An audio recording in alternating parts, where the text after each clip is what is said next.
Raised by LoveLine, co-parented by Ace and Dr. Drew. When his life gets all messed up, Adam trance, they pull him through. Lost in a sea of discs and tapes, archiving everything in the world of Corolla. He's a super fan. Get it on, yeah. Get it on, whoa. Get it on, yeah. Get it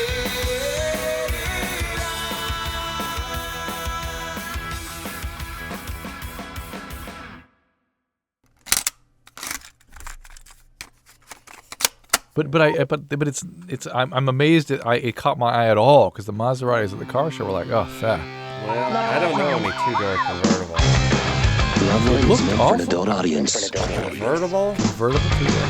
LoveLine may contain sexually You saw it oriented out of your content. car driving by. Sexually Yeah. oriented All content. right, you're looking at the same car. What do you mean? Discretion is advised. Discretion is You're looking the advised. same when you didn't like the auto. Oh, could be. This is LoveLine. It is. I know it could be. It is.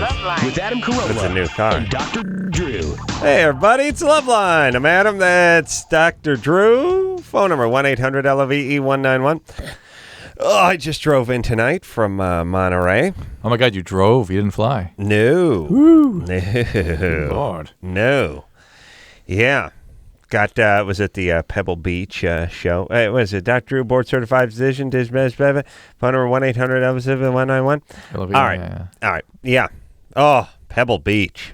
Pebble it's Beach. nice, yeah. You know, for those of you who are listening from around the country, California's got some good spots, got some bad spots. Pebble Beach and the Carmel Valley Oh, and it's that area. spectacular. It's spectacular. That coastline, spectacular. Why did we set up this city here and not there? That's the amazing thing. I don't know. It had to do with a port. Yeah. That's it's about as good as I Railroad. can tell. I think it was the railroad, the port, and the Lakers. I'm pretty sure the Lakers were here when we got here. I'm pretty sure. And I think with the Rams, yes, got set up. The Rams had come a little bit later, Yeah, but yeah. when the earliest settlers came here and they went through the Donner Pass and they came here, it must have been like 1821 or something. There were 5 huge black men just standing there. They thought about establishing a new religion or a professional basketball team. They said- I'll do basketball. We've been playing on this godforsaken earth. Please put some hardwood down for Yeah. us and put a roof over it and call it to form. Yeah. And then Chick Hearn showed up. Yeah. And he was already old. And he already had a comb over. And I already set a record for consecutive games. Wow. Yeah. Already. Yeah. Yeah, Pebble Beach, Monterey. Oh, my God. You know, all I did is drive around Monterey. Monterey is just picturesque, rugged coastline, Pacific Ocean, all that stuff, big oak trees everywhere. And all I did was drive around and pass schools. There's schools. They see Colleges, schools? No, schools. Schools. Regular schools. Yeah, junior highs and high schools. that Because must have made when you you have a angry. community and there's a few thousand people living in it, maybe, I don't know, 80,000 people or however many live there, you got to have 4 or 5 high schools. And I would just drive around, in this incredible real estate and go, hey, look at that. Yeah. And it'd be, that's a high school. Yeah. And it'd be like, yeah. Could you imagine going to high school there? Yeah. I in a way, I think you'd be too sane. Well, in It would fact, screw you up somehow. I always satisfy myself by thinking, hey, who of any significance ever came from schools like this? You got to have the hard knocks to sort of motivate. Oh yeah, no. Otherwise, you just set up camp there. These are just happy, adjusted people Right. who are sliding under your radar, Drew. funny. They're not Madonnas and all the other nutballs that are acting out because they had such a horrible childhood and they grew up in Detroit. They're just they grow up healthy, they start families, and then they have healthy kids. But man, the concourse, the biggest car show in the world, really. And I shouldn't call it a car show, but event. It's not a car show. It is a car show, but it's not fair to call it. It's, the grandfather of all these car shows. I mean, there's millions and millions and millions and millions of dollars worth of cars at these things. Wow. I mean, there's Ferraris that are worth 13, 15 million bucks, and there's one after the other, and you haven't even seen these ones before. Models you haven't seen.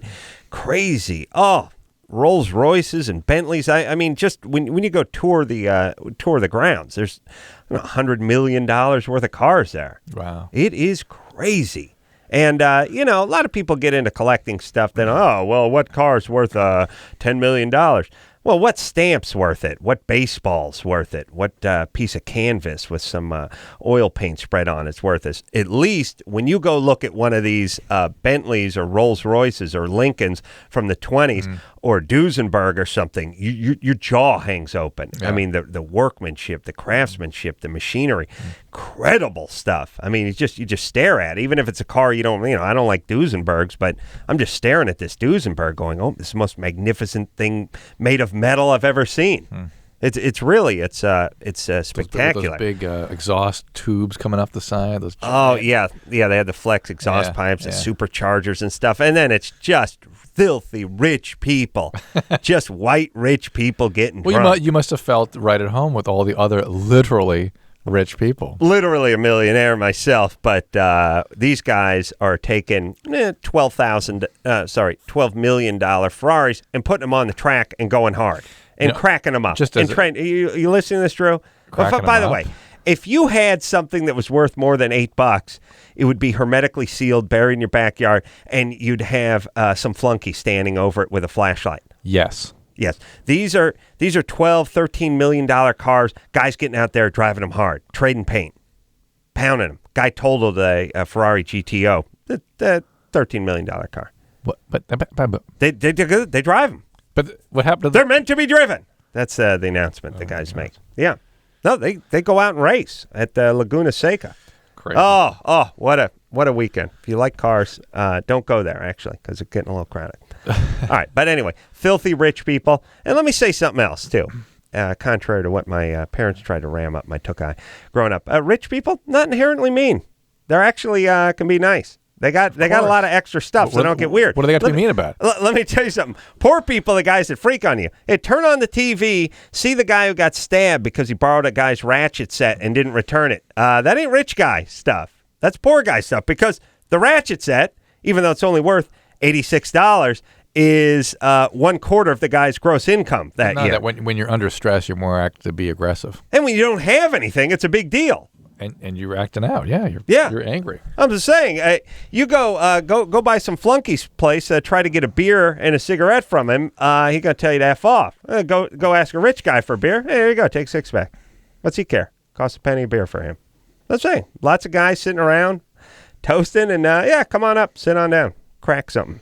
I was drunk the entire weekend, Drew. I'm not ashamed to say it.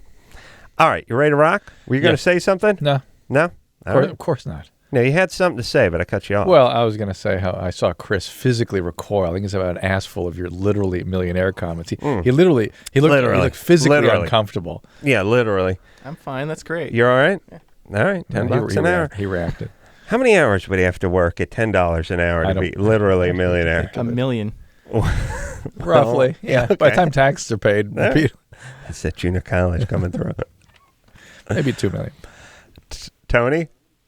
Yeah. You're 17? Yeah. You're chick. Yeah. Tony, here we go. Here we go now. Tony? She hang up? Yeah. There we All go. right, Okay, here we go. Let's get it started now. Let's break it down. Let's get a hand in. Here we go. I guess not. All right. Is her phone bad? Oh, is that what's going on? Chris? Daisy? Yeah. You're 15? Yeah. Here we go. What's your question? Well, yeah, I've lost like about 20 pounds lately. 30-20. 30 or 20, Yeah. all right. Yeah, and well, my boobs have been, they look saggy. What do you weigh now? Huh? What did you weight go from to? I weigh like about 180. To Now I weigh 150. like 144. Okay. Mm-hmm. Interesting. All Well, right. there are procedures that can be done much later if you need it, but I think this will sort 15, of take care of itself. You're a little young right now. Things will sort of move around a bit. Get exercising, get your tone up, keep the diet healthy. Let's go. Let's break it down. Yeah, break it down. Yeah, let's go. Stop blaming your parents. Let's go. Let's get to work now. That's good, Don't be Daisy. scared You've to been able break to lose a the weight. sweat. That's excellent. Just keep it up. The sagginess, don't worry about right now. Things may take care of themselves. If not, and you're 18 to 20 and you want to do something, there are things that can be done. How did you lose the weight? Oh, I started like eating better and exercising my ass off. There you All go. right. Literally. All right, Daisy. Yeah. Good times there, baby. All right. Yeah, I like literally that. exercised her ass off. That's right. She didn't start smoking. She didn't do any speed. She didn't start vomiting. She just ate a little better, did some exercise. There you go. Oh, my God. Did I eat like a free food everywhere? Really? I went like a madman. Wow. I got that same thing with you. Yeah. You got that thing where you get You saw the me free eat on food. Thursday. I was hungry. Yeah, it was just free food. Yeah. You go sick. Yeah. Yeah, it was weird. Yeah. You get that weird thing. You got it worse. You actually have it worse than I do. I just got hungry. You're a man of passion. Yeah, man. You're of passionate passion. man. Yeah. Exquisitely It's not passionate. you get that with food plus the free thing. Yeah, I cannot pass free food and not get in on it. Yeah. Because it's free. Yeah. It's not going to be out here again. Yeah. Got to get in. You got to make hay while the sun shines, Drew. Are we talking to Tony again? Let's try. Tony? Yeah. There we go. Okay, there's a rumor going around that if you're on the Depo-Provera shot, that your vagina hole is tighter because this one girl at my school is known by the guys, and she said since she's been with her boyfriend and on the shot, she's been tighter. Well, she's known that the vagina hole. Wonder how Tony's brain lump did with her vagina hole. I mean, she must have been listening to somebody. Yeah. Hey, all right. Oh, Tony. The vagina hole. No, yeah. It makes it drier. And so seems tighter. Yeah, so it may seem tighter, but it does not change things significantly. I guess there could be a decrease in suppleness also, because when estrogen is deficient and progesterone is up, but for the most part, it's not going to make any difference. And for that matter, stop thinking about those kinds of things. They don't mean anything to any guy on earth. Yeah. Hey, Tony? Except... All right. I heard that line. That sounds so good. All right. Dad smoking pot, began smoking pot. All right. So wants to get into the business. Matt? Hello. What's happening, Matt? I need a break, Adam. You know what? I need a break. I'm an aspiring comedy writer, and I can't get anyone to give me a break. I'm working my ass off here, trying to get somebody to read my stuff, trying to get somebody to produce my stuff, trying to get an agent to sell my stuff, and nothing's happening. And I want you to give me a break, like Jimmy gave you a break. Well, what do you think? Well, okay. Well, first off, Jimmy was just doing the local sports, and he wasn't a big star like I am. You know what I'm saying? Yeah, I didn't mean to laugh at that. And then secondly, Jimmy liked me. Oh, okay. Yeah. But so you don't like Matt, is what you're saying? Well, I'm not saying I wouldn't if I got to know him, but I'm not, so I don't. Right. Now, what kind of comedy do you write, man? Well, I don't know. I work with this other guy. His name's Hollis, and we've been writing a lot of like sitcom proposals and stuff like that. And we've also done a couple movies, like screenplays. All right. Well, give me a pitch, and then I'm going to give you guys my pitch. Go ahead. He doesn't know what a pitch is. All right, hold on a second. I'm going to let him get it. Meanwhile, I'm going to pitch my new action movie. Came up with it when I was drunk on Pebble Beach today. All right, let's hear it. I was... I to Coffee and Donuts. Oh. Remember that one? That was a good movie. That's a good action. That's a good action movie. Yeah, Coffee is Charles Coffey III. He's very uptight. He's a cop, but he goes by the book. That's right. And white shirt, thin striped tie. That's Charles Coffey III. And then there's Donuts. That's Johnny Denetti. Guess whose rules he plays by? His own rules. That's right. Oh. That's right. Plays by his own rules. And, they go out and, the other guy tells him, he eats a corn dog and the other guy has to tell him what's in it, because it's kind of a health food. Yeah. They're on stakeout. Yeah. And yet Denetti always kind of Starsky and Hutch like. Turns out to be a decent guy. Not just decent guy, but always pulls, by being an a-hole, pulls things out in an important way. Yeah. But I'll tell you, they're real unlikely pair. Yeah. You know what I mean? Oh, shock. Yeah. All wow, right. what a crazy brand new twist on the. Well, that's Coffee and Donuts, yeah. But the idea I came up with today. Yeah. Like I said, Drew, as you were driving home from Monterey. Do you want one of those hollowed out wooden fish to drag a pencil across? You can just sit still for a second, just to start thumping stuff. You need something to play. You need the instrument. You know what you need, Drew? You need some adult. You need some adult version of those toddler games where they wind the thing and they put the little square and the round and the peg. If you'd allow me, listen. If you look, hey, give me the pen. Just relax. If you would allow, look, I do that. I do, and if you I can start, do that. I start doing it. You start this is your thumping. reaction to it. No, Drew. You get a hold of a pen and you start going. Yeah. Well, that's part of the game. Like we're trapped in a vault and you're trying to give some Morse code or something. Mm-hmm. And by the way, how's that Morse code work? You know, watch those movies like this. Like, he's in a vault. With none of those SOS. Go get help. SOS. Yeah. Long, long, long, short, short, short. Yeah, long, but no, long, but these guys communicate. They have a whole conversation. Alphabets, yeah. Yeah, but, It's an alphabet. I know it's an alphabet, but you do it like in the movies. The guy's like, okay, he's in a vault. There's only 20 minutes of air left. The CO2 levels are dangerously high. He needs you to get help. Tell his wife he loves him. Tell somebody to him. Okay, wait a minute. There's an addendum. He says that in the drawer of his desk that there's a key. It's like, wait, he did 3.5 taps. TV. All I'm saying about Movies. this is you guys are lucky we don't know anything about this, because if we did, we'd be pissed. All right, Drew, here's my idea. Yeah. Chris, are you listening? Okay. Oh, yeah, well, he's thrilled. All right. I'm on Pebble Beach. Yeah. I'm at the concourse today. There's, like I said, I don't know. Get on the computer, Chris. Put on the Pebble Beach there. Pebble Beach? Yeah, there's got to be, there may be $100 million worth of cars out there. We Maybe got that. more. Maybe more. Got it. 100 million. All right. Submarine surfaces right in the bay. It's a beautiful bay. The Russians beautiful are bay. coming. No. It's an old Soviet nuclear class submarine that's been bought cheaply on the black market and commandeered. Oof. They've removed all the torpedoes and stuff and all the missiles and everything, but it can hold like 22 cars now. Perfect. Pilot comes on top. First guy. Cone the front cone opens up. Cone Yeah. opens. Cone opens. Guy, you know, and it got that guy with the crazy accent. He's good looking. He has long hair. You know, they take the 50 millimeter, start spraying all the gentry. Yeah, people dress in period garb, bottles of Cristal. Well, sometimes they do dress that way. I should make it look like fat rich guys. Fat rich guys, yeah. whitey, Yeah. sprayed, champagne going everywhere, and he does that thing where he goes, I hope I've got your attention now. You know, what weird thing? It's like he's very understated and everything. Yeah. All right. My guy could be me, could be Steven Seagal or something. Danetti.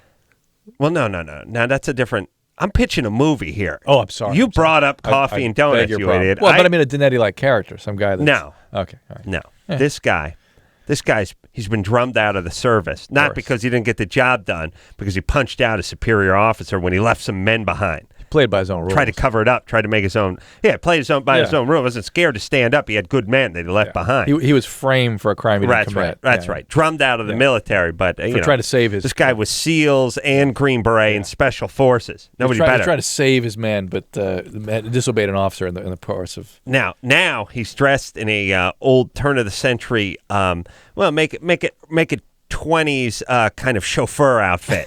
And he's been demoted to just dusting like a Bentley. You know, he's got the dust thing on there. He's saying, but he sees what's going on. Loves cars, but sees what's going on. These guys take these multi-million-dollar cars and they start loading them onto the thing. They're taking them to foreign markets. But what motivates him is a bullet hits one of his favorite cars. You've seen Foreboding in the now he's story. done it. Now it's like, now you've done it. See his reflection in the cracked rearview mirror. Yeah, yes, there you go. Oh, yeah. Very symbolic. Very symbolic. This car means something. Stows away in the car as they load them onto the submarine. Yeah. That's as far as I got. Antics ensue. Yeah. Is it comedy or action? I didn't get any further. I saw Jay Leno and I hid. Okay. No, it's action. No comedy. Oh. Okay. What's funny about cars being stolen? This is very serious. Okay. Now it's out there, and he's on the sub. Interesting. Stowed away in a Duesenberg. Yeah. And they're going to some Arab country to sell them to like a Sultan of Brunei or something. Nice. Yeah. He's in the trunk. Oh, yeah. Oh. Action ensues. It's very exciting. Moved. Yeah, it's powerful stuff. I'm weeping. Powerful stuff. Now let's hear a pitch. All right. Matt? Hey. All right, you have a sitcom idea you want to pitch us? Yeah, I do. Now this one, it was already sort of pitched to the person that was supposed to start it, and he said no way. Yeah. But I'll give it to you anyways because I think it's pretty good. Yeah. So it's called Charles Grodin, Celebrity Lawyer. Mm-hmm. Here's my log line.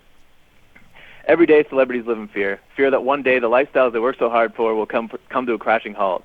And there's one who dares to uphold the special rights of all celebrities, and it's Charles Grodin, Celebrity Lawyer, right? Mm-hmm. And so basically, it's about Charles Grodin. You know, he's a little distraught with the loss of his television show and the discontinued association with the Beethoven movie. Right. Yeah, and so he turns to law. So this is about the real Charles Grodin? Well, no, it's not. It's sort of loosely based, right? So he's lost direction, and he's rummaging through his attic, and finds his law degree. Finds his JD up there in the attic. Yeah, exactly. And then later that day, he's sort of just a chance meeting. Mm-hmm. He runs into a fellow celebrity who's framed for shoplifting, and that's how it all starts. Well, let me say this, Matt, and everybody's listening out there as far as ideas go. It's really the execution. I mean, we get this all the time, man show idea or LoveLine or something like that. It's just really how they're done. Either they're executed well. If you really think of any 99% of the TV concepts on, it's like, oh, I wish I'd thought of The Sopranos. You wish you just thought of an hour-long drama that took place in New Jersey that involved the mafia. That they've done 1,000 of them. They're never any good. They usually star Andrew Stevens and they suck. This is good because you have really talented people writing it, and really talented people casting it, and it's shot. Really, if you think about the success of The Sopranos, it's only because of the quality of The Sopranos. Other than that, it's nothing a special. Soap opera that takes place on HBO or any show you like, whatever it is. It's really the execution of it. Once in a blue moon, and I say 99%, I leave the 1% for Jeopardy. Somebody came up with a good idea for a game show where you say the answer and the person provides the question. Once in a while, something like that happens. Other than that, it's just pure execution. Mm-hmm. And shows like Survivor are around because they're done well. Everyone's like, oh, the idea. They get so caught up in the idea. It's all about the execution. Mm-hmm. Yes? See, look at this show now. Drew sits there and goes, That's a perfect evidence of execution. And I couldn't get another guy to do that. I mean, there's no way a guy like Chris, let's try it. All right. let's recreate it. All right, I'll go on my Jag. You play Dr. Drew's part, and I'm going to prove to you that it can't be done with an amateur. Yeah, okay. All right. Watch. It's all about the execution. Yeah, I mean, look at The Sopranos. It's a great cast. It's great writing. It's brilliantly produced and executed. Right. No. See, you put not even close. I saw Wrong your mouth. inflection. Hold on a second. Your mouth moved. I can't talk. I saw your mouth open, and it moved. Yeah, it moved. Something came out of it. Okay. Put it back in. Yeah, whatever close came your out. lips and go. Go get whatever came out of your mouth and put it back in. Yeah, that was nothing like Drew. Do you see Drew? He was staring off into space. His lips were pursed. He looked sort of disinterested. All right, start over. All right, but keep your lips closed this time, and don't look at me. Look distracted, or as a matter of fact, if you could read, I gotta get a pen. Hold on. See how you can't function if I don't do my job, Adam? Yeah, I know. That's if he what looks I'm at saying. you can't do it. Do me a favor. Read something while your lips are pursed and you're not looking at me. I read Pebble Beach. Tap a pen. Tap a pen. Just go tap. Okay, you ready? Yeah. All right. I don't want to see any teeth. I use The Sopranos as a great example. This show is beautifully written and it's wonderfully acted. It's not the idea. It's the execution of an idea. Oh, it was it's kind better. of a it's better, but no feeling, no effort. Yeah, okay, but there's my point. And Chris, do not laugh at what he says. Do not show any It amusement. looked like you almost smiled for a second. It's like feeding a lion or something. It's like showing them a big thing of beef. Yeah. No. Didn't Ann and Lauren talk to you about that? No. Okay, you could lose your job. They perfected it. Just follow their lead. Yeah. All right. So the point is Drew, irreplaceable. Yeah. All right. Matt, okay, I'm not going to help Matt. Matt? Hey. All right, I like the idea. I can do nothing for you. Keep writing. You have to keep writing and keep writing. That's all I can say. You got to get out of British Columbia. Wait. What's he going to do from British Columbia? Well, don't come here. Well, what's he going to do? Go to New York? Go to New York. Okay. New York. What else can I do? Like, how do I get people to read my stuff? How do I get attention? There's a weird thing that goes on in this town, Matt, where if people read your stuff, they won't read it because they're afraid if they come up with a similar idea, you'll sue them. So they refuse to read things. Yeah. I mean, I'm looking through directories. All right. Here's what you need to do. You need to intern at some TV show. Yes. Okay. Yeah. That's what you need to do. Good advice. That's what you need. You go to some place, and there's lots of productions going on in Canada. You'll work for free. Yeah. You'll hang out. Yeah. For a long time. You'll Xerox stuff and go on coffee runs. And you do that for a few years, and next thing you know, somebody lets you help them on something. Yeah. All right? That's exactly right. Right. All right. Let's take a quick break. We'll be right back after this. LoveLine. We'll be right back.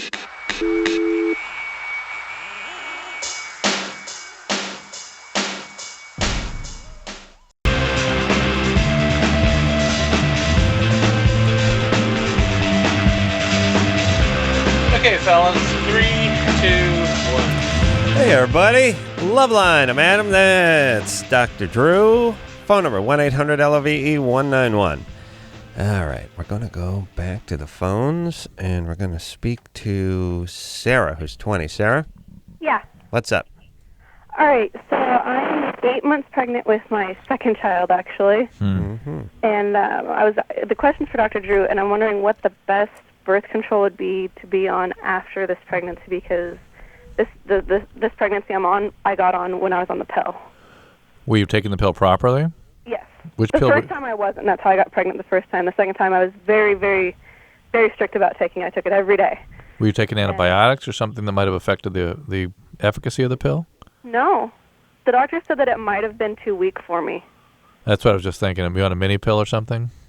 I don't know what they put me on. Well, It could have been. Some people are more fertile than others. Yes, Drew? yes, Could you say it that way? It's more that medication affects people differently. And in her case, it did make a difference, and maybe something more like something with more estrogen in it would be better for you. So again, the hormones are the most effective. I could see where you might be anxious and want to add a condom to the mix here, just to really take the risk down quite a bit. And Temporary, because my husband's going to have a vasectomy, but we have to save up for it first. Good. all right, How much is a vasectomy? I don't know. He has insurance. I just know we have to pay a chunk of it. Oh, okay. Well, you just got Probably a couple $100. deductible? What's that? It's probably just the deductible, right? Or 10% Maybe or 10 or something like 20%, that? yeah. Something like that. All right. Well, that's good. Actually, I was thinking I would Think I about would the contribute patch. to that. The Ortho Ever patch. Try about that. You know the guys at the bottom of the freeway ramp that have the Vietnam veteran sign, or making money and need money to get gas to get back to Arizona. So if I stood down there to help a sign, need money for vasectomy, I'd go throw for a couple that. quarters you go in the into that, bucket. Yeah. Think about it. Yeah, just from an Homeless- evolutionary standpoint. Just some guy with moths buzzing around his head, weird eye patch on, just frothing at the mouth, and wants a vasectomy. You're on board. I'll give for him a that. couple bucks. Yeah. So, I mean, I think just for creativity. You know what I mean? Yeah. Okay. All right. So Sarah should think about the patch. I don't know. Again, patch something. Again, I'm suspicious that she will not be as diligent with the pill as she thinks she might be, since she failed on the first go round. Because she's saying the patch, not because it's more effective. Well, but it'll because give her more estrogen than the mini stuff, and there's a reason. I'm sensing here some problems. Why they you put her on the don't mini trust pill? her. You don't really Well, trust her. and She also- screwed up on the pill the first time. That and why they put her on the mini pill, was she complaining about side effects and stuff? Just get her on the patch and get more estrogen. Let's go. Sarah, why'd they put you on the mini pill? I think that they said that they were going to put me on the mini pill because I was still breastfeeding. All right. Well, there you go. Hey, Sarah. Yeah. You sound pretty together for a 20-year-old with 2 kids. Kid, yeah. Well, almost. I try. All right. Good. Get the hubby fixed. Add and, a you condom. should- Why just use a condom and a who the hormonal hell wants to use contraception? a rubber with their because wife? for a while until he gets his vasectomy. Oh, okay. That's all. All right. A rubber. I haven't heard they call it a rubber in a long time. I don't know. A rubber. I'm old school, brother. Dude, you are. Yeah. A rubber. Jamie? Hi. Oh, hardy har. Never heard Drew laugh. Jamie, you're 18. Yes, I am. What's happening? I was wondering if being on depression pills and sleeping pills were a bad idea. What about supplementing your pills with a little sleeping pill? pills should really never be used more than a couple of weeks. Period. Yeah. Well, I have problems sleeping, and I've had problems sleeping for the past, 5 months. Yeah. I mean, I stay up till, 4 or 5 in the morning and just, I can't go to sleep, And Because you're depressed, right? Yeah, kind All of. right, so your depression needs to be properly treated. But early awakening, difficulty falling asleep, these sorts of things are symptoms of depression. If the depression is treated, those symptoms will get better. Will they? Yeah. Yeah. Are you being seen by a psychiatrist? No, I'm not. I haven't even been to my doctor to even talk to him All about right, it. come on, Jamie, come on. Come on. Get it taken care of. I know. Get it going here. Break All it right, down. let's Come on. go. Come on. Unless she's Take calling care of yourself. She's calling from Palm Springs. Yeah. What do you think it was in Palm Springs today? 112. I'm going 114. Jamie, Yeah. how hot was it in Palm Springs today? I actually can't tell you. I was in Corona. Okay. Oh, how hot was in Corona? Wasn't Yeah. hot. 98? Corona's It's by the probably beach. about 105. Yeah. Oh, really? Corona's next to Riverside. Oh, I thought there was some beach. I'm thinking of the beer. Yeah. Is it Corona? There's a Corona Del Mar, isn't there? That's right. About Corona is Inland Empire. Oh, with different, not the Corona Del Mar. No. Oh, that's the one I'd like to be in. Yeah. Yeah. Jamie, Yes. how hot was it in Palm Springs yesterday? I've been gone for a month and a half. Oh, okay. It's been about 115, though. All right. Thank you. That's all we needed. 115 degrees. And human beings are supposed to live in this environment. Yeah. Yeah, what's that? Let me tell you. I was just in Monterey. It was 71 and a nice offshore breeze blowing and sunny. Spectacular. Oh, saw those California condors flying around. Really? Yeah. Wow. Mm-hmm. Yeah. It's going to be a perfect setting for my sub movie. Oh, yeah. Oh, maybe attack condors. Oh, they could wait a use minute. they could drop bombs on the submarine or something. No. I just came up with a great title for it. You ready? It's a sub movie where they steal cars. Subterranean parking. Oh, yeah. Yeah. Mm-hmm. Uh-huh. Yeah. That's good. A little too anime, but then, Chris. And just sort of, yeah? What do you think? Mm-hmm. Okay. That's good. I don't believe him. I don't believe him. I don't believe him either. Just, I believe he may have liked it. Mm-hmm. He did just go, Yeah. There you go. Laura, Yeah. you're 21? Yeah. What's happening? My son now is 8+ months old, but when I was pregnant with him, I used for like the first 4 months. What? Speed. Uh-huh. I actually because I had a really, really, really bad problem with speed, and I don't know how I did it, but I managed to get sober. Mm-hmm. And he luckily, thank God that he came out with every finger, every toe. Yeah. And he's fine. But I was just like wondering, what, I don't want to think that like nothing could happen. So basically, like what could happen in the future, if anything, or how I'd get ready for it, or like. All right. So the kids. ADD is one of the things. Kids. I have that. I have the ADHD. They said I self-medicated with speed. Kids 8 months old now. Yeah. You did math from 0 to 4 months as far as the pregnancy went. And then what else, Drew? Anything else? All right. First of all, get out of your head the idea that you were self-medicating ADD, ADHD. Yes, that's why you chose speed. That's why you like speed. But you got strung out on speed and couldn't stop doing speed in spite of the consequences because you're an addict. And the addiction needs to be treated separate from. Do not take stimulants. Do not let anybody treat your ADD, ADHD. Adult ADD is addiction in my world. Every single ADD I've ever seen, except for 2. Have been addicts, and they do not take stimulants. Get your addiction they said treatment. that when I was a child. When I was younger, Laura, get your addiction treatment. ADD ADD is a marker. ADD is a marker for addiction. ADD in childhood is the child who's going to be an addict. Okay. Well, I have over a year sobriety. I went into the program when I got sober. All right, good. So that's how you got sober. You got a program. All right, here's the deal.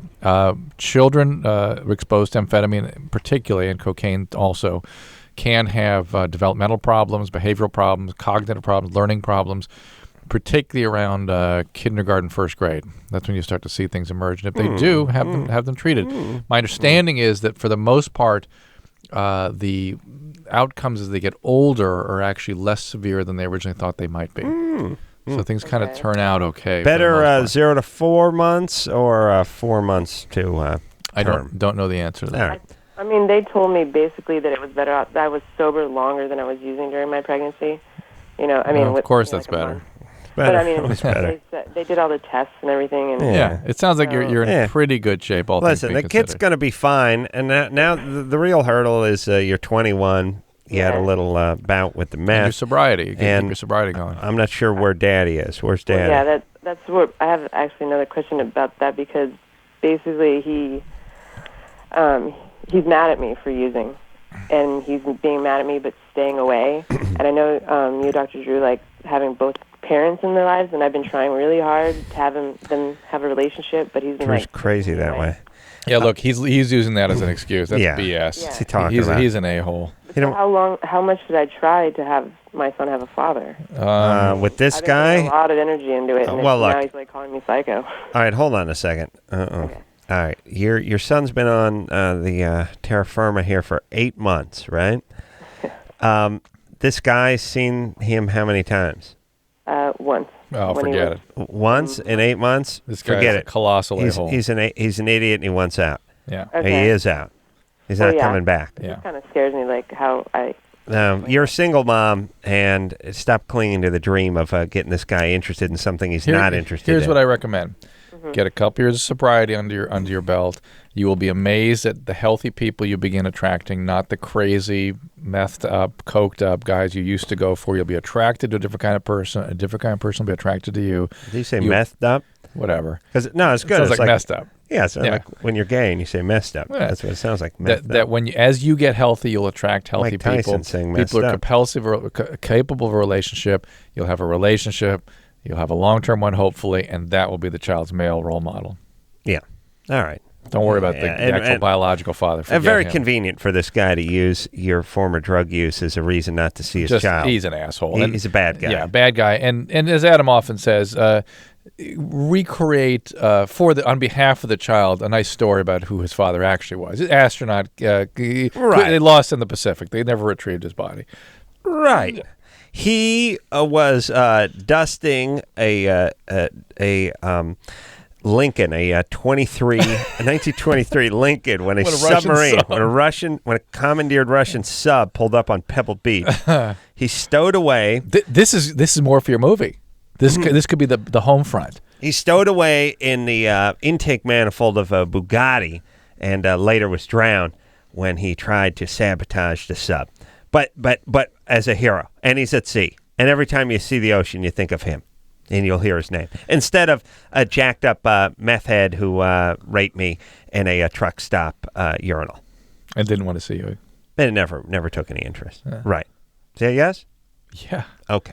Let's take ourselves a quick break. Yeah. We'll come back. We'll speak to Katie. Yeah. Huh? Yeah. Caught Dad smoking pot. See what's online too. Okay. Oh, mystery call. Yeah. That's exciting. It's entry in progress call. Entry in progress. It says scintillating. We'll be right back after this. LoveLine. LoveLine. We'll be right back. You know, Drew, smelling good is more than a smell. It's an attitude. That's true, Adam. It is? Yeah. I know how to get that attitude, too. How? $5 million. You see McEnroe show got a 0.0. Yeah, and it's like, no, we're not interested. Really? Right. Not interested. Because it doesn't give them a chance to beat on their chest over I there. don't even know what it doesn't come Okie dokie. 3, 2, what's your question?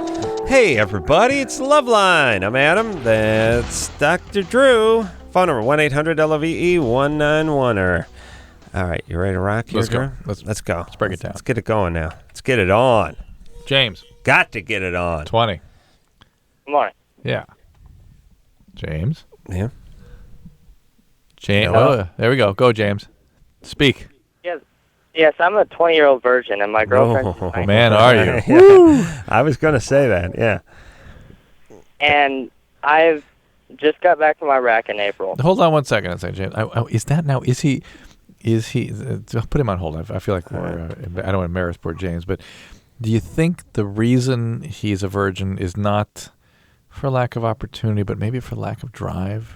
Because maybe the levels of the hormone aren't quite as high as in some guys, and that's why the voice is the way it is, and we assume then that he's a virgin.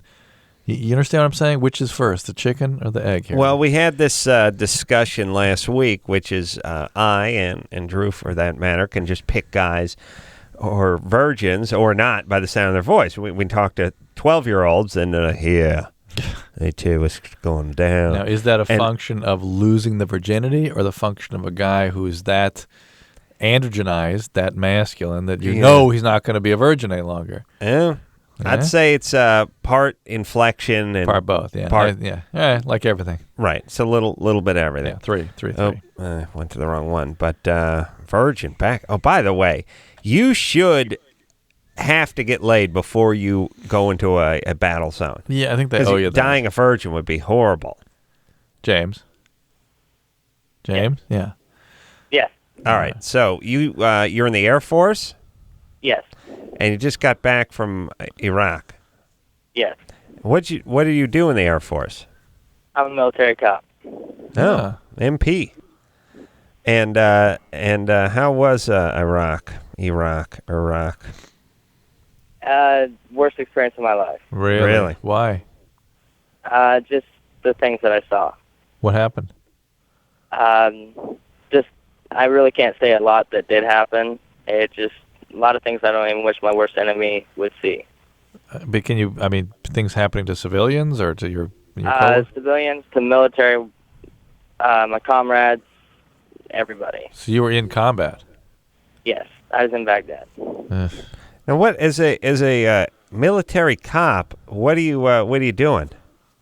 Base security. But why are you in such intense areas of combat? Because the base was actually under hostile fire. Wow, bad times. It's interesting. I was talking to some people like, say, our parents' age the other night, and I was saying, you don't understand. I mean, the people in their the young adults now, either themselves or all of them know somebody who's in Iraq, who's in the military. I mean, this is our country. This is our time right now. Hey, James. This generation is dealing with wartime, and the rest of us are sort of sitting back. Come on, James. Yeah. When I agree with you, Drew. By the way, so you were there for how long? 6 months. And you got to come back already? Yes. Why so soon? Because the Air Force only does 6 months rotations. Oh, all right. We do a 6 months there and 6 months home, 6 months there. Really? All right. Got to get in that Air Force. And so now you're back. You're a virgin, and your girlfriend had some bad experiences with guys. Yes. That's what the question says. And what does that mean? Combination of them just being like, some of them were hurtful, abusive, just cheating on her. Okay, James, and so that's why she doesn't want to move the relationship along with you? Is that what she's saying? Actually, what it is her father controls her. Whatever he wants, he manipulates her to do whatever. Yeah. Here's what. Wait till my buddy. Then my buddy Chris shows up, and yeah. she's blowing him while he's talking to her dad. Right. That's how it works. Yeah, I love that. No, when you got to get some juice. But let me translate. Let me translate further. James, not bad enough, because obviously she went for these horrible guys in spite of what Dad wanted. All right. And so why won't she go for you, the good guy? Here's the whole thing, James, and everybody who's listening who plays that sort of her dad won't let her card or her boss or she's moving or whatever. Here are your two choices in this matter. Either she's telling you the truth and her dad won't let her date you or be with you or whatever, and obviously she's going to listen to him, or she's lying and she's using her dad as an excuse and it's not even to not see you. It's not even a volitional lie. It's just sort of a distortion. Easier. Yeah, it's just sort of like... It's convenient. Yeah. Passive least resistance. And the point is either scenario, what's it mean, Drew? Can't change things. You're out. Yeah. And I wonder if she's even your girlfriend, James. Well, with what we've done in the past 4 months, with me coming home all the time and us seeing each other and everything, I would interpret it as my girlfriend. We got that you interpreted know you that. think that. Yeah, that's not what counts here. Right. All right. So, James, I think I don't think she thinks of you as her boyfriend, and I think she's out of this thing. This is two guys speaking to you from tough love. Having been in your shoes. That's What'd right. you say? I was in Iraq when I was 19, 20. People want to know what the hell I was doing there.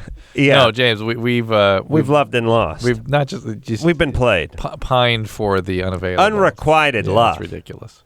Yeah. So James, and we all wish that we had somebody like us grab us by the collar and just shake us. Yeah. Just do one of those. It's more like me than you, but yeah. Hey, James, I think there's a part of you that knows that she's not really into this thing either. Now, there's a part, we haven't talked about this in a while, Drew.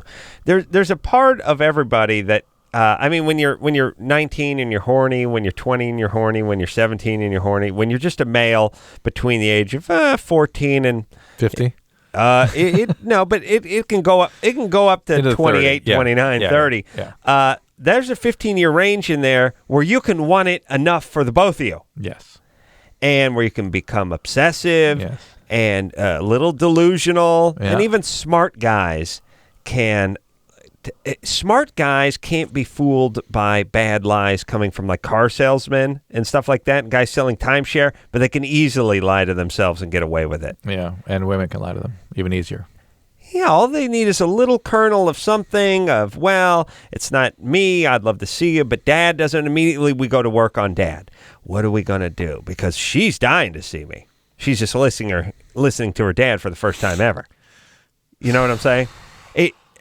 It's just, if someone is not with you, it's because they don't want to be with you. And we drive the wrong point home in movies. In movies, we then go and it turns out it is the dad. It's never the dad. If the chick wants to see you, she sneaks out the window and sees you. If she's into you, she's into you. That's right. Bad movie for people to believe. If she's into you, she's into you. If he's into you, ladies, he's into you, and if not, all the other excuses, don't believe them. They don't exist. Yeah. You've been watching too many Disney movies. Yeah, the unfortunate reality is we're much more primitive than that, especially at that age.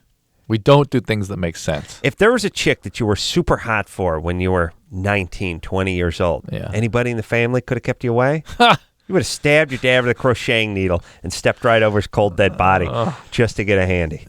Am I right? I don't know about the handy, but yeah. Whatever, street style, whatever you were doing back then. You know what I'm saying? Yeah.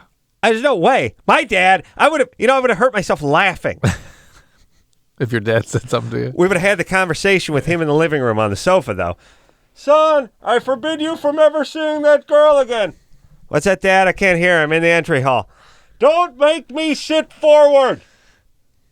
Gone. I'm thinking about leaning forward. I've been thinking about it for 9 years. All right, let's take a little break. I would laugh like a maniac if at 15 my dad told me that. I know. All right, we'll take a quick break. We'll be right back. Here it is. Bottom line, it sucks being single today. Tons of lame people and no decent prospects. Call the Dateline. Call the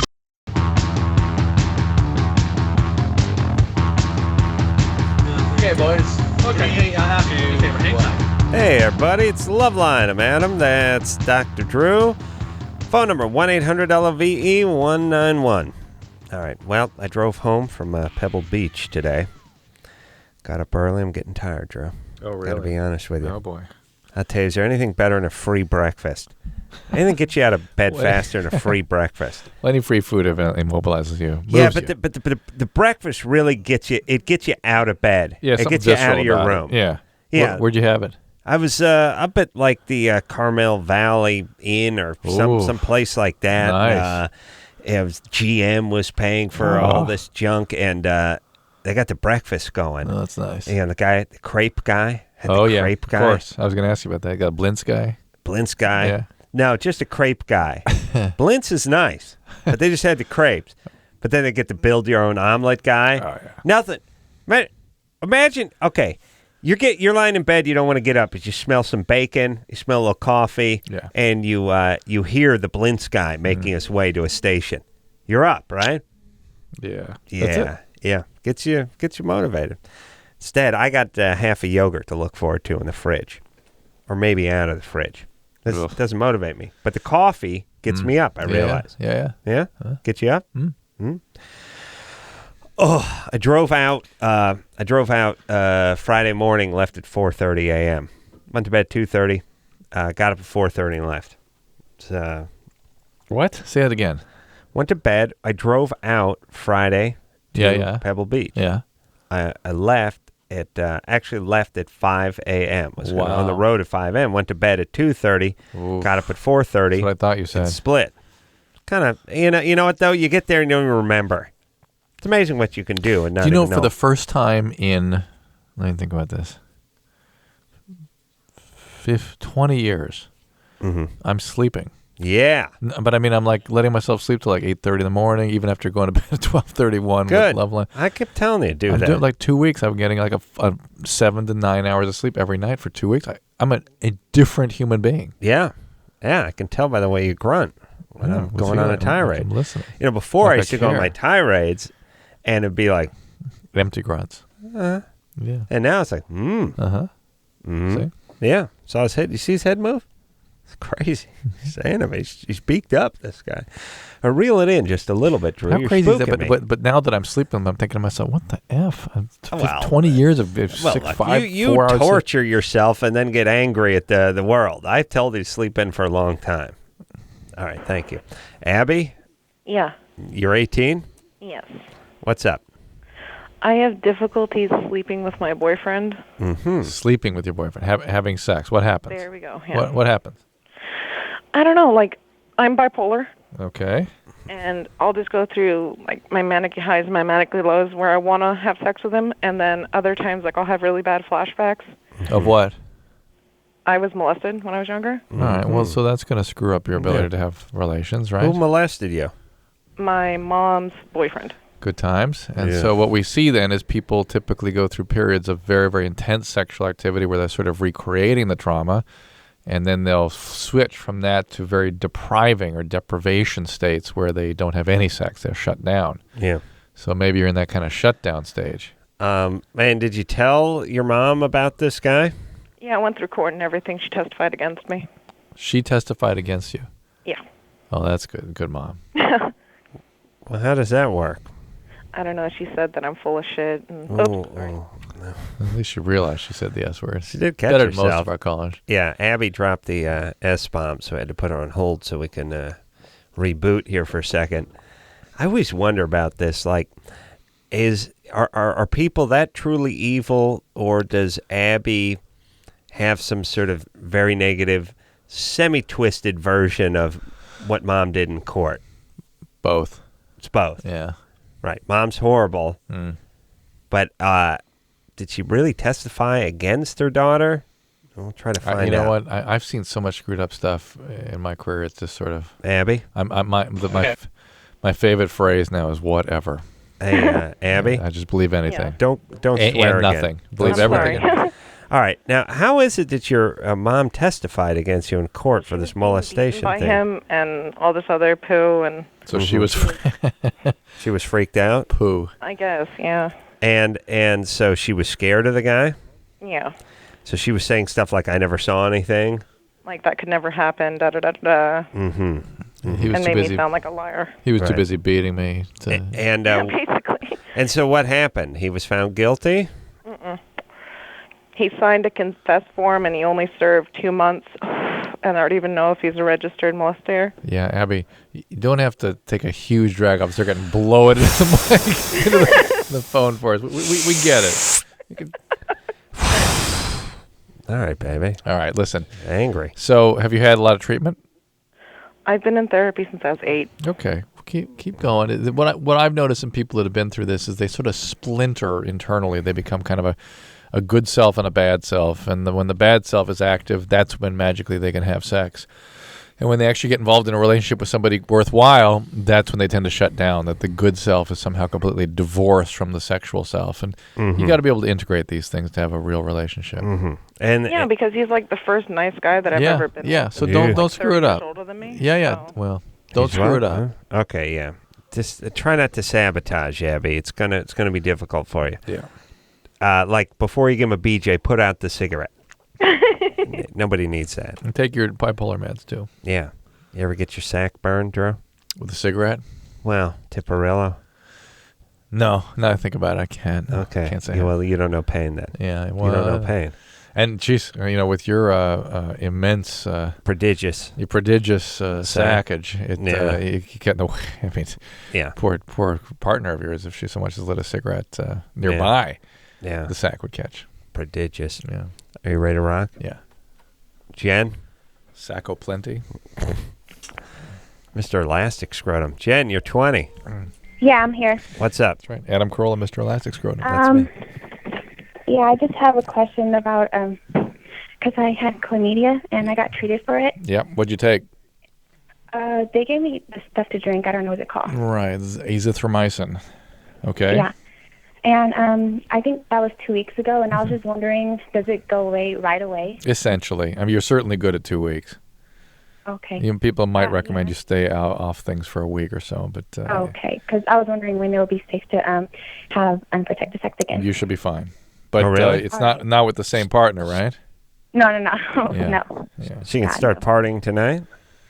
No. No. But when? 2 weeks? No, now. Oh, now? Yeah. What was the 2 week part? She has been 2 weeks. Oh, it has been 2 weeks. She could start tonight, but how dare you suggest that she is going to start tonight, Adam? Yeah, and then she started laughing when you said same partner. Please, that was Friday. It's almost Monday. Right. Please, gotta be some new penis. Katie?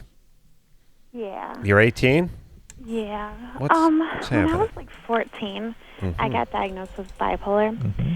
And they put me on meds, and they never explained me that I had bipolar, like really what it was, you know. They explained it to my parents, and they put me on Depakote. How old were you?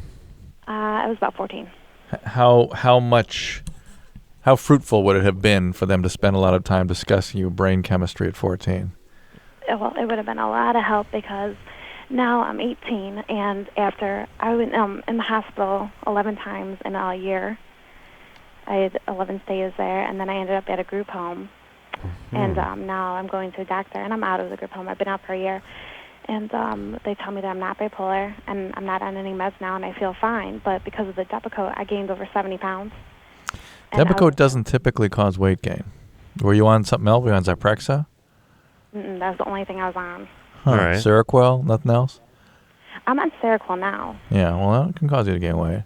Sometimes people just gain weight from 14 to 18. Well, yeah, that's the only thing I was on, and it was over the summer, like 3 months. Depakote doesn't typically cause weight gain. It really doesn't. I imagine it's possible it did, but it doesn't typically. All right, but how does the part where you're in and out of homes and all that stuff work and go to the hospital 11 times? And how could you not have a mental illness requiring all those hospitalizations? Well, the thing is, as me and my mom, we don't get along at all, and I have a really short temper.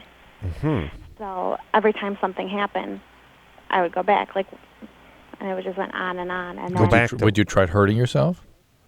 Yeah, I used to cut a lot. Okay. So that's major, serious mental illness, Katie. Yeah, baby doll. Listen. It's great that you're off meds and feeling good now, but don't think that magically things have vanished. You need to work hard and stay, be carefully managed. These are chronic conditions, need to be treated over a long, long period of time to be successfully free of symptoms. All right, baby. Well, I want to know, because is there anything I can do, because I didn't know about this gain weight. Now I have stretch marks, and my mom wants to sue, and I didn't know if She wants to sue the doctor? Yeah, the doctor. It does not seem like there's a direct connection there, in my thinking. No. Yeah. Tell your mom not to sue. Tell everyone not to sue. Everyone, please stop suing so I can get on with my goddamn life without reading warning labels and getting smashed by pneumatic closers in every door I open. Everyone, stop suing. Stop wanting to sue. Can we do that? I've never sued anybody. I've never even wanted to sue anybody. It's not an option. Just unless the guy sets you on fire while you're asleep, move forward, everybody. Please, with the lawsuits. Everyone's destroying the country. And the lawyers are destroying the country, but without a-holes who are throwing themselves downstairs at casinos every 5 minutes, there'd be no clientele. Let's all stop suing each other. Please. Stop wanting to sue each other. I mean, you can't, it's, what the thinking is the doctor wanted to harm her or was negligent by trying to help, but not. Something bad has happened to me and I need to be compensated. Right. Why don't we get a class action lawsuit against God for all the people that are disabled? Or for anything bad or unpleasant. Well, I'm going to blame God for anyone born with an abnormality. Yeah. You screw up rollerblading. Why blame that's God? his Just blame fault. the obstetrician. Yeah, let's just stop it. Let's just stop suing everybody. Can we do that? I'm a little dignity. What's going on? And how about some goddamn PSAs that talk about something for a change? Ooh, dignity. How about that? Yeah, I mean, I sit here all night and listen to these stupid PSAs about where your laptop computer is and not partying. Yeah, let's work like a charm. We've had 50 years of PSAs about not having that beer when you're under 21. It's worked like a charm. Marijuana, it's not smoked anymore. Cocaine, out of business. Underage drinking doesn't exist. No, we've conquered that. We've climbed that mountain and conquered it, Drew. Here we go. Yeah, those PSAs, they work like charms. How about a little something? How about a little PSA that's like, have some goddamn dignity. Stop suing everybody. Pick yourself up by your own bootstraps and get to work, would you? Your last easy day was yesterday. Don't eyeball me, son. I want a DI. I want a drill instructor to deliver these things. Yeah. Lou Gossett Jr. from An Officer and a Gentleman. Just start screaming at everybody. 70 now, He's 70? He's doing Iron Eagle 5. What are you talking about? One day I'm going to put together a list of actors who have Academy Awards and have done horrible, horrible films since, and it's going to be funny. And Lou Gossett Jr. would be maybe not at the top, but in my top 5. He's done some bad work since he got his Academy Award, Drew. I'm hoping one day I can get to the point where I get Academy Award and then start doing bad work. You know, you really could get a rich payoff is Academy Award nominees. Yeah. Well, that's everybody. The guys that actually brought home the trophy and then gone on to do Iron Eagle 1, 2, and 3. Yeah. That's less plausible than my sub-movie plot. What are you doing, Drew? We ready to rock? Let's go. What's going on? Let's get it on. Go, waiting for you. Let's get it on. Let's get it on. Drew, the amount of movies I see to the amount of movies I announce I'm going to see, either on pay-per-view at the hotel or actually in the movie theater, got to be 75 to 1. Like, I was out of town this week. I announced, hey, what's on this pay-per-view? Because they have the still in the theaters one. Yeah. Troy. I could see that. I'm going to watch. I announced it 3 consecutive nights I was going to watch it. No, never did. No, beat off in the shower, went to bed. Sarah? Yeah? You're 17? Yes. What's happening? Hi, Adam. Hi, Dr. Drew.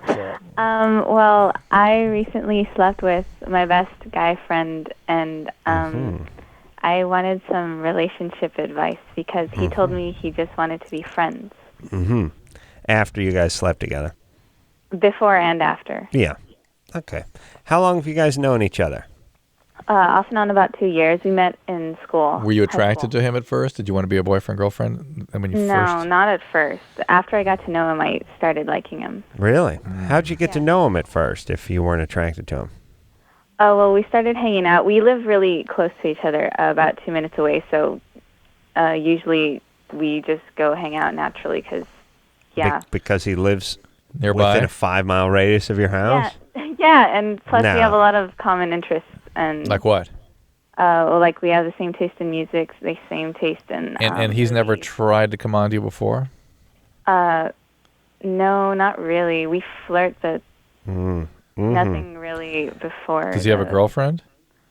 He has an ex that he is still trying to pursue a relationship with. I can't put this one together. It's a little bit of a No, Rubik's I can. cube I can. Okay. She's into him. She's into him. And he's passively into her, but he's way more into this other chick that's really got his attention because she dumped on him. Yeah. And now he's become a little bit obsessed with her. Yeah. And now he had an opportunity with Sarah, so he had sort of a mercy action. Yeah. When did this, how'd you guys finally get together after these years?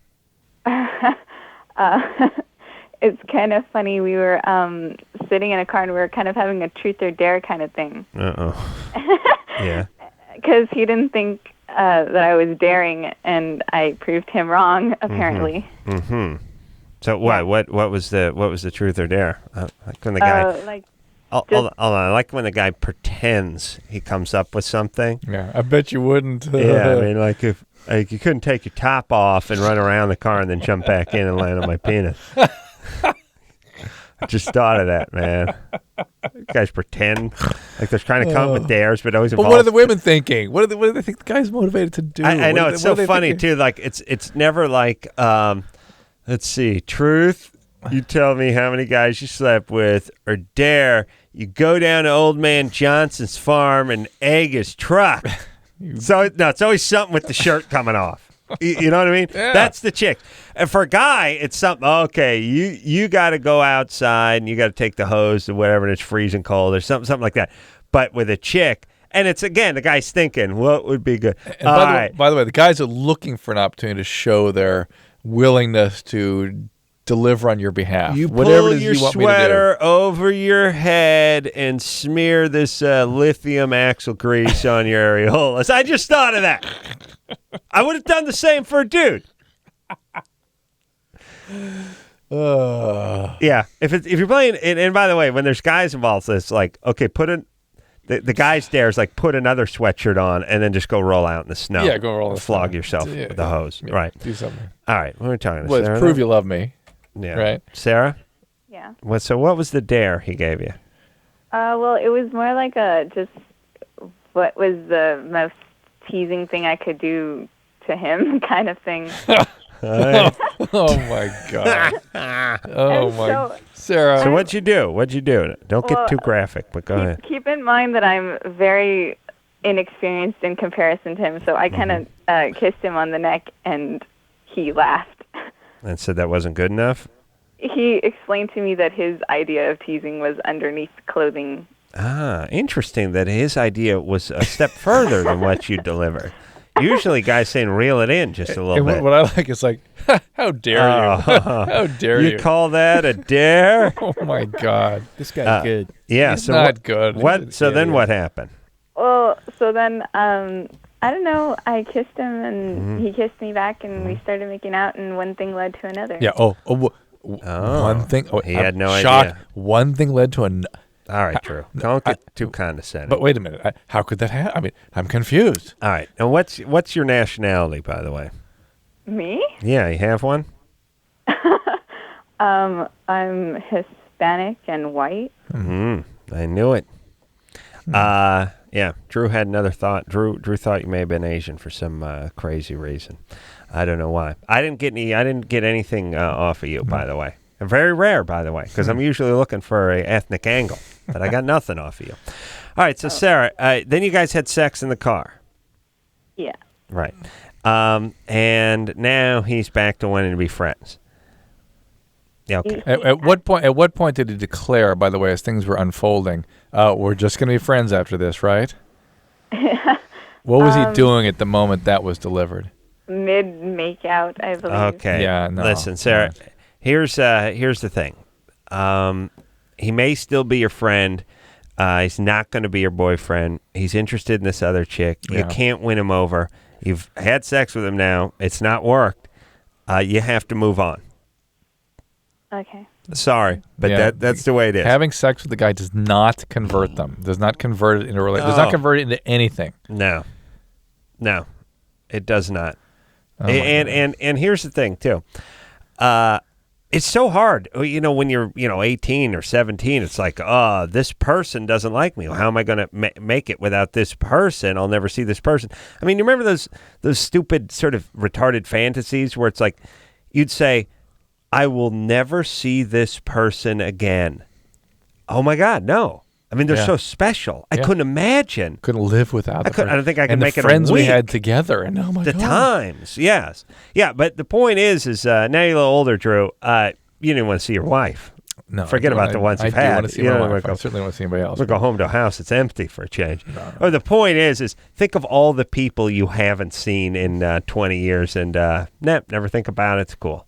And once in a while you're on a long drive and Time in a Bottle comes on the radio and you start drifting back, you get half a boner, but that's about it.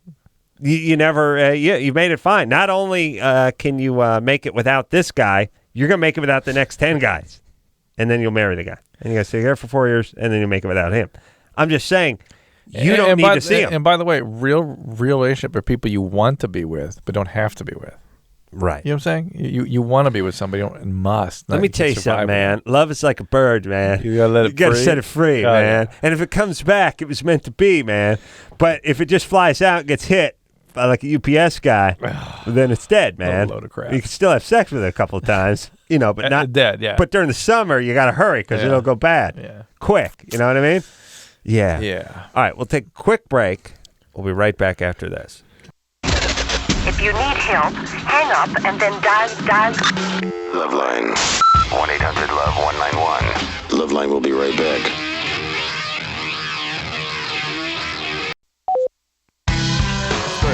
What do you want to do? Oh, now you got no power to step on and you out of the house. 3, 2, 1. Hey, everybody, it's LoveLine. I'm Adam. That's Dr. Drew. Phone number 1-800-LOVE-191er. Lisa Loeb. Oh, no, that's next week. She's coming in. Yeah. It's John Hensley.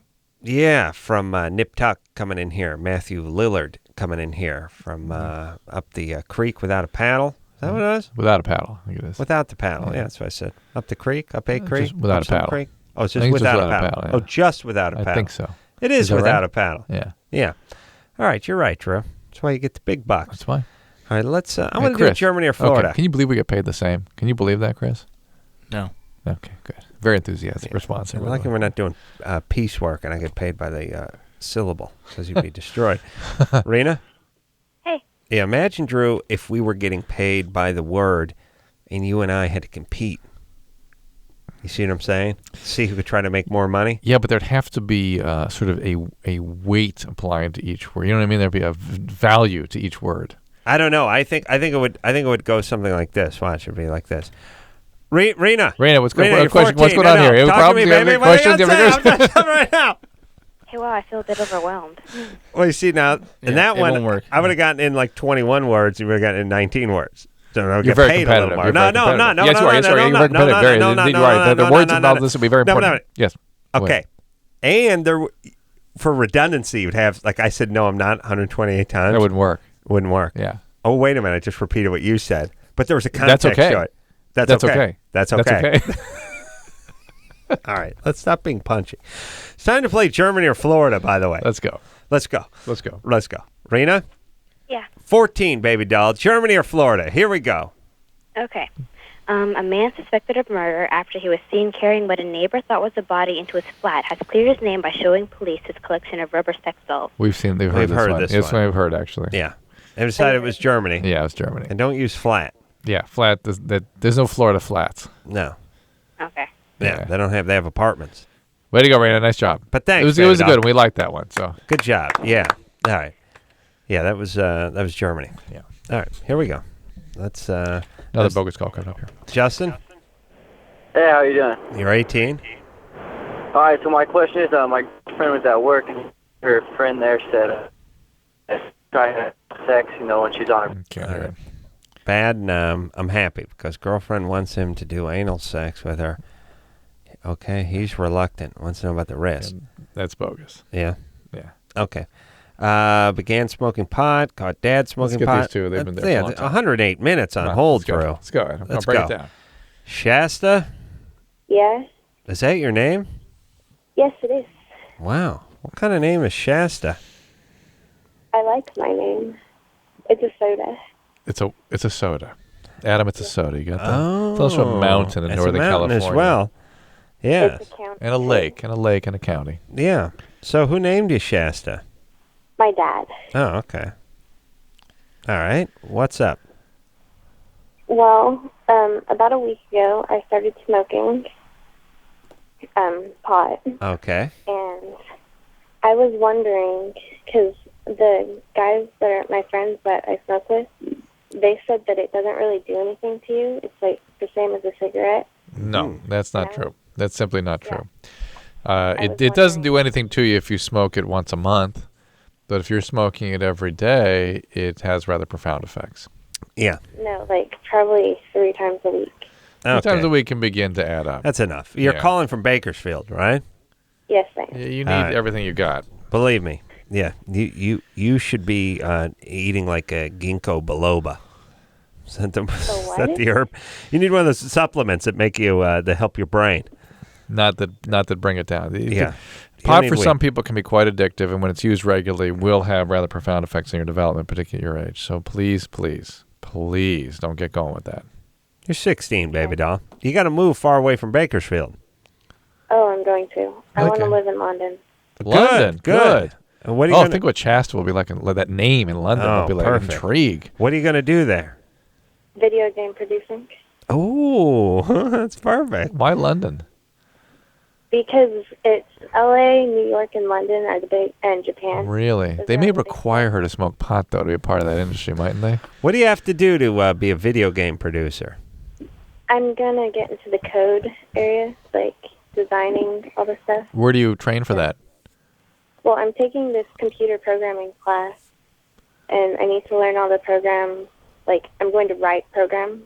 Good. I'm going to do all the code behind it, kind of like HTML. Well, Shasta, don't. You need every brain cell you've got. Do not waste them.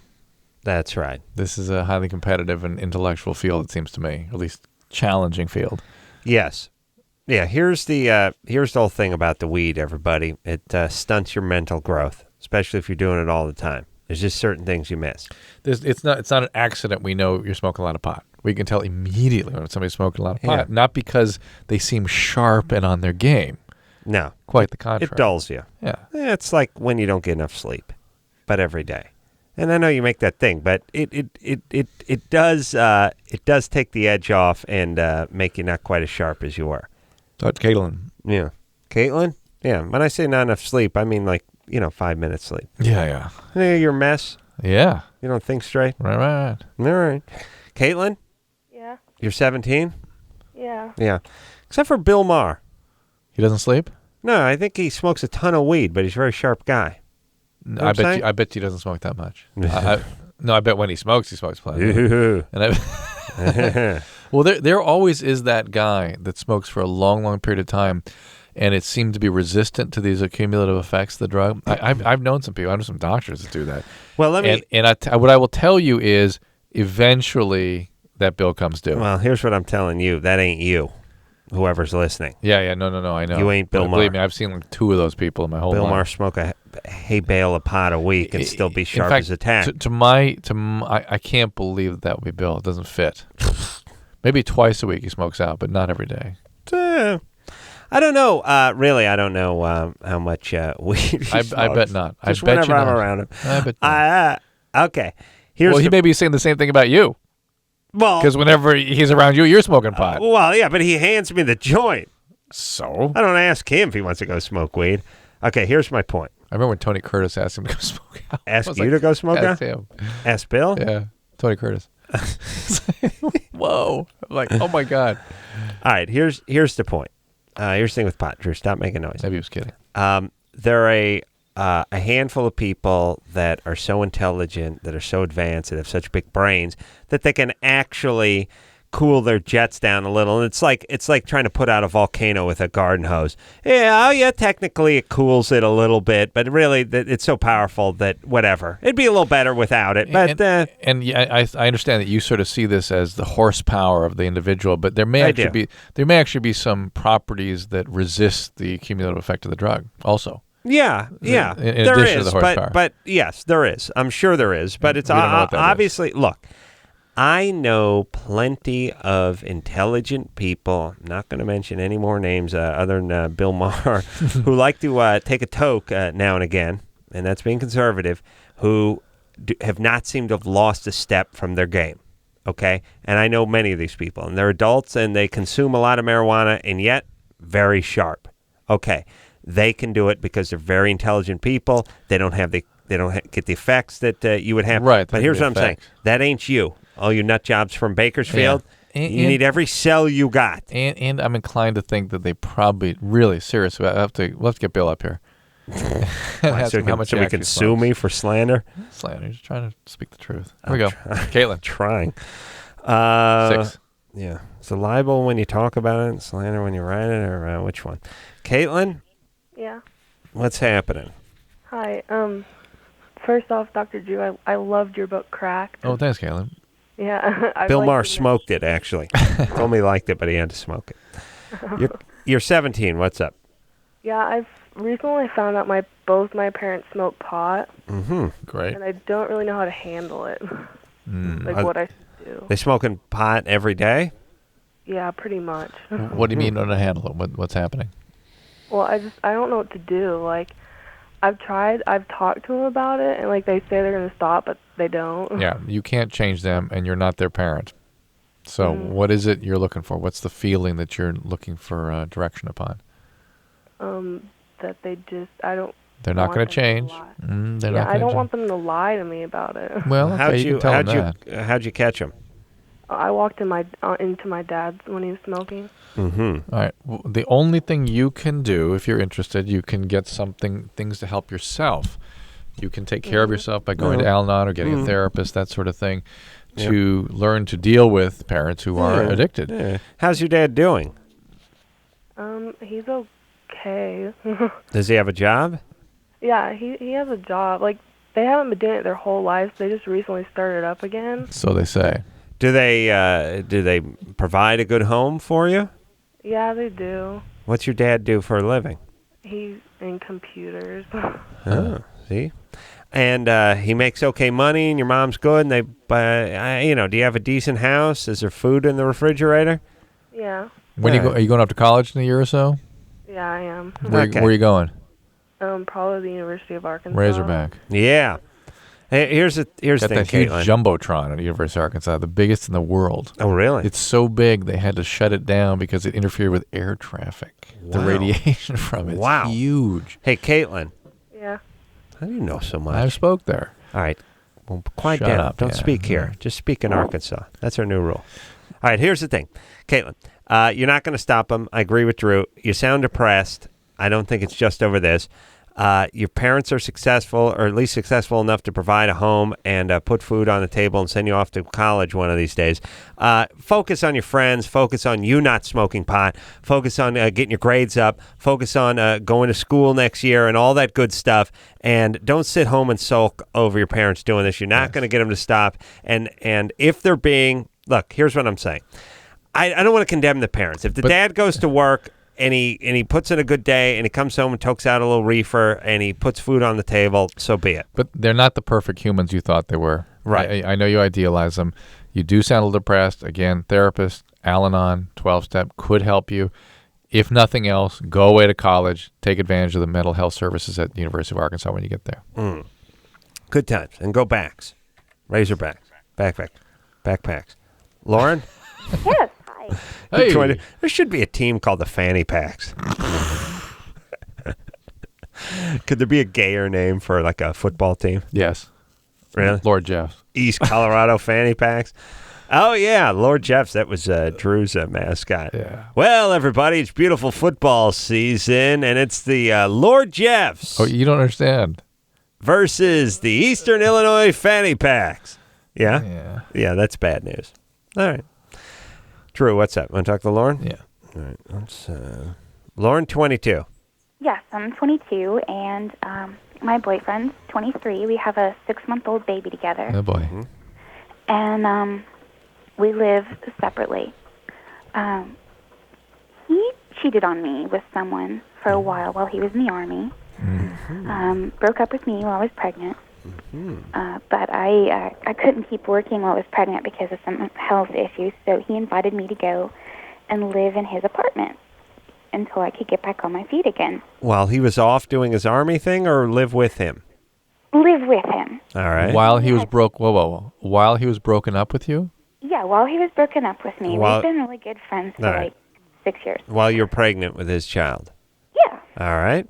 Okay, so I didn't know that he had cheated on me with this girl yet until like the first night I moved in. But you knew you were broken up.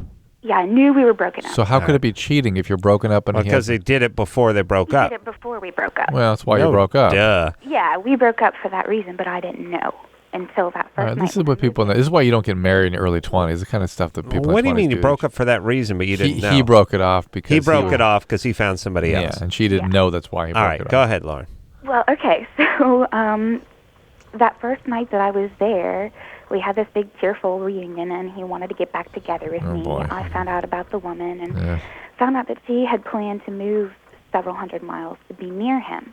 She He had. called her. Okay. Yes, she had. He called her, told her what was up. Oh, really? He had just a tell-all, tearful reunion where he told you about the other girl. No, his friend ratted him out, and I think Hey, that now. Now, coming into focus. Here we All go. right, hold on a second. Yes. Yeah, there we go. Coming into a very Yeah. We're like relief. what? He Yeah. told you the truth in some sort of heartfelt. Didn't sound like yeah. a 22-year-old Army no, jarhead. No, turns out Buddy ratted him out, probably trying to get in her pants. Absolutely. Of course. Right. All right, hold on a second, Lauren. We got to take a break. We'll find out now she's pregnant. She's with this guy. She busted him for cheating, got ratted out. We'll figure it all out. We're going to figure it out after this. LoveLine. 1, 2, 3, go. Hey, everybody. What's really going on, huh, Drew? I don't know. Well, I'll tell you what it is. We're going to get it on. What it is. We're going to get it on. All right, let's get it on. I was in Pebble Beach this weekend and Shaft Marathon on like TNN. Watch that. No, that's very funny. And you realize that these some of these movies, these iconic movies from the 70s, really horrible. Just crap, like everything that came out of the 70s. Not only bad writing and bad scripts and all that good stuff, bad acting, bad everything, but just bad editing, bad sound, horrible. Yeah, somehow tonight. And the song. I was just listening to the song and I go, shut your mouth. Yeah, John Shaft. No, it's like he's a complicated man, but no one. Now at the very beginning of the song, the guy's like goes. Who's the private dick? Who's the sex machine to all the chicks? Shaft. Can you dig it? And then 10 seconds later, he goes, he's a complicated man, but no one understands him but his woman. And it's like, well, wait a minute. Does no one understand him but his woman, or is he a sex machine to all the chicks? And I realized, well, he's both. He goes out and bangs everybody, and then he goes home and his woman understands him. Right. And also understands she can't change the man. Fish got to swim. He's a rambling man. The black guys don't ramble. That's right. They just get people pregnant and leave. They get people pregnant and they go to like Detroit or Chicago, but they don't ramble. White guys ramble, not because we want to, but because we have to. He's a Rolling Stone. Yeah. Papa was a Rolling Stone. Yeah. Still almost a little whitey in there. Black guys move on. Oh, they boogie. They got a boogie. But here's the deal. Black guys got a boogie. Yeah. White guys have to ramble. Boogie on. Yeah. Yeah. Somehow tonight you've thrown me back into the emotions of the 70s. Yeah, it makes me very sad. Yeah. No. It's not sadness. It's dread. Dread. It was a horrible decade. Any of you think that was a fun time? He's a sex machine to all the chicks, and no one understands it but his lady. Whatever's wrong with our society now is a result of the 70s. You want to get depressed, go watch a movie that's shot in New York in like 1972. Yeah. I'll show you depressed. Just a decaying city. Everything decaying. Everything in That's decay. when we were trying to get work. Yeah. Think about that. No, I wasn't trying to get work. Well, I was. I was hoping my NAD would drop. But listen, here's the thing. This is the doom and gloom thing, because when you watch these, go watch one of these movies from the 70s. Everything was decaying. They're falling apart. So people did the math. Well, they went, well, stuff's falling apart now, and it's 1974. By 84. Imagine year 2000. It's going to be a smoking rubble. Yeah. It's just going to be rubble. Well, there was not even a sense that there was no future. There won't be anything. Yeah. You'll be living underground. We won't be here. Right, that's right. Right. No one thought, well, hey, maybe if we get our ass together, we can just fix things up. We can actually rebuild stuff, make it nice. No, it was all about things to be worse the next generation, how we going to deal with the shrinkage. And That's right. The man. Lauren? Yes. So anyway, 22. You're pregnant. Your boyfriend's had a reunion. He's called off the other chick. What's the deal? What's the question? You moved in. Are you living with him now? What's the deal? No. Actually, I live with my dad, and he lives in his place still. And they stayed friends. And I got angry. Oh, they meaning this person he had the relationship with. The girl that he had the relationship with. Well, they stayed friends, and I got mad with him, and we kind of had a breakup for about a week. Mad with him. All right, you both got mad with her, and now she's pregnant. Oh, this guy's great. This guy needs a nards cut off. Hit with a fungo bat. What? He did admit to the pregnancy with me. He told me what had happened. So what's the question? We got the picture. By the way, look, you coming clean after doing something horrible and being pressed and caught dead to rights. People look at this as admirable. It's like, well, what he did is he banged this other chick and he got her pregnant too, and he got me pregnant, and then I found out about it because one of his friends told him, but. He was open. He was honest about it. Once you caught him. Yeah, the fact that people are open and honest should be matter of fact. The fact that people deny things they've actually done is really unbelievable. But okay, so he's honest. Good. He gets a little credit for that. He's honest when he gets caught. Yeah, that's all right. All right. But the scary thing is that people don't even expect people to be honest then. That's unbelievable, but okay. All right. So he gets a little brownie point for that. That does not relinquish him of the responsibility for bringing ass. Well, he's a complicated man, but no one understands him but his lady. So what's the question? Josh was polyamorous. My guy's a cheater. Uh-huh. My question is, I'm kind of excited about this baby. We're back together now. Your current baby. Your Okay. baby. Yeah. No, his new baby. With the other I'm girl. excited about my baby, too. Yeah, the other girl's baby. You're excited about it? Well, it took me a couple weeks to come down, but I'm actually kind of excited about it, and everybody thinks that that's insane, but... Well, hold on a second. Yeah. You want what? Well, my son's going to have a little sister. I don't want to fight. All right. You're very mature. We don't trust it. But what is she going to do? Who's going to raise the kid? She's going to raise the kid. This is primitive man. This is primitive man. This is the alpha male with his little harem. Right. Lauren wants to be a part of that. She's going to raise the kid, and what are you going to do? Raise my kid? I don't know how my relationship with him will progress, but we've... This is very primitive.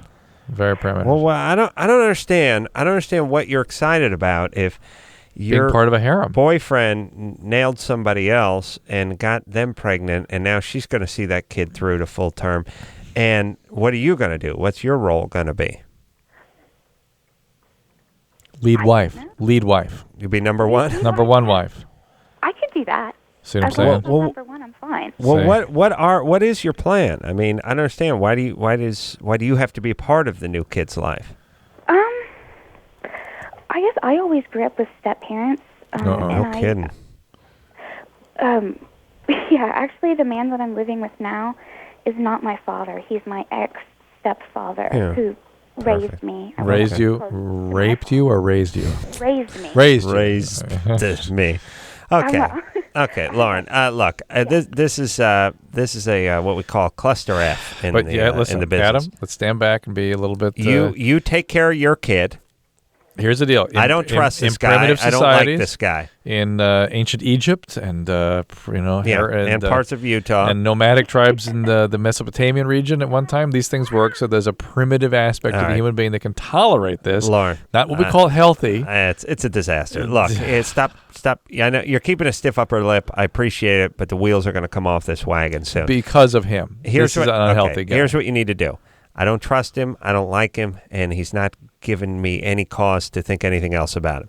You need to focus on the kid you have right now, and try not to raise them in the same Cuisinart you got raised in. Right. And no more goddamn kids. Do you understand me? I don't want any more kids. I know you don't want any, but that means you're only going to have 7. Yeah. No more. Yeah, and the fact is, you can't tolerate intimacy. You need to have a capacity for intimacy from somebody who's actually available. No more kids, and not don't a Rolling screw Stone. up the one you have, and see if you can keep him out of jail before he turns 15. Oh. And this guy, don't expect anything out of him. Please, no more sex with him. Yes. All right, we'll be back after this. All right, guys, bottom line, here's the deal. Looking to hook up? Sick of wasting time with the wrong person? One call's all you need to make. Call the Dateline. The Dateline. 877-889-DATE. LoveLine with Adam Carolla and Dr. Drew. 1-800-LOVE-191. We'll be right back. This hour brought to you in part by Axe. Experience the Axe effect.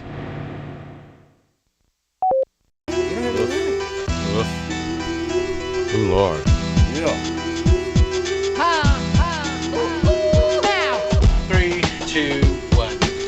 Well, that's the show, everybody. Drew's going to drive his car off a cliff tonight. Too much reliving my youth. Sorry, buddy boy. Yeah. We're going to get it together tomorrow now. I'll tell you that much. I'll tell you what.